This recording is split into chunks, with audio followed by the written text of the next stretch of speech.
Hello guys, আসসালামু আলাইকুম। আশা করি সকলে ভালো আছেন। তো আজকে আবার আপনাদের মাঝে চলে আসলাম ছোট্ট একটি মিনি ব্লগ নিয়ে। তো আজকের এই মিনি ব্লগে আমি আপনাদেরকে দেখাবো, এই যে এখানে দেখতে পাচ্ছেন, এগুলো কিন্তু ছোট ছোট কিন্তু ঘাস রয়েছে। তো এগুলো কিন্তু এখন কিন্তু কোনো কাজের না।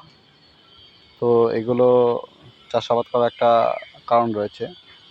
তো সে কারণটি হচ্ছে এই যে বড় বড় ঘাসগুলো দেখতে পাচ্ছেন, এগুলো কিন্তু কেটে কিন্তু গরুকে খাওয়ানো হয় এবং ছাগলকে কেটেও কিন্তু খাওয়ানো হয়। তো এই গাছগুলো কিন্তু আমরা কিন্তু আমাদের ফসলের জমিতে কিন্তু চাষাবাদ করে থাকি।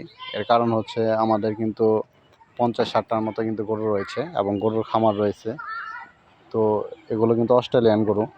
তো অস্ট্রেলিয়ান, আপনারা কিন্তু সকলে জানেন, অস্ট্রেলিয়ান যে গরুর খাবারগুলো রয়েছে, ওই গরুর খাবারগুলো কিন্তু একেবারে কিন্তু ভিন্ন খাবার হয়ে থাকে। তো এই যে দেখতে পাচ্ছেন, তাদের কিন্তু এই যে এরকম কিন্তু মানে ঘাসের পাশাপাশি কিন্তু খড়, ভাত, ভুসি এবং অন্যান্য উন্নত জাতের খাবার খাওয়ানো হয় এবং কি বছরে কিন্তু 2বার কিন্তু তাদেরকে ভ্যাকসিন প্রয়োগ করতে হয়। কারণ হচ্ছে তাদের শরীরে কিন্তু অনেক ধরনের কিন্তু ভাইরাস কিন্তু আক্রমণ করে। এবং অস্ট্রেলিয়ান যে গাভীগুলো রয়েছে, এগুলো কিন্তু খুব অল্প দিনেই কিন্তু বেড়ে ওঠে এবং কি এগুলো খাওয়ানোর ফলে কিন্তু গরুর কিন্তু প্রচুর দুধ হয়।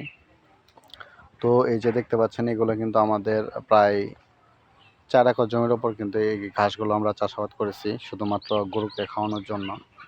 তো আপনারা যারা যারা গরু চাষাবাদ করেন, যাদের যাদের গরুর খামার রয়েছে, তারা কিন্তু এই যে এই খাবারগুলো কিন্তু গরুকে খাওয়াবেন। এই খাবারগুলোকে যদি আপনারা গরুকে খাওয়ান, তাহলে কিন্তু এগুলো অনেক পুষ্টি জাতীয় খাবার। এই খাবারগুলো খাওয়ানোর ফলে কিন্তু গরুর অসুখ বিসুখ কম হবে এবং বিভিন্ন ধরনের আজে বাজে যদি খাবারগুলো খাওয়ান, তাহলে কিন্তু গরুর কিন্তু বিভিন্ন ধরনের সমস্যা হতে পারে। তাই সমস্যা যাতে না হয়, তাই কিন্তু আবল তাবল এই খাবারগুলো খাওয়ানো যাবে না। আপনারা চাইলে এরকমভাবে আপনারা ঘাসগুলো চাষাবাদ করে গরুকে খাওয়াতে পারেন।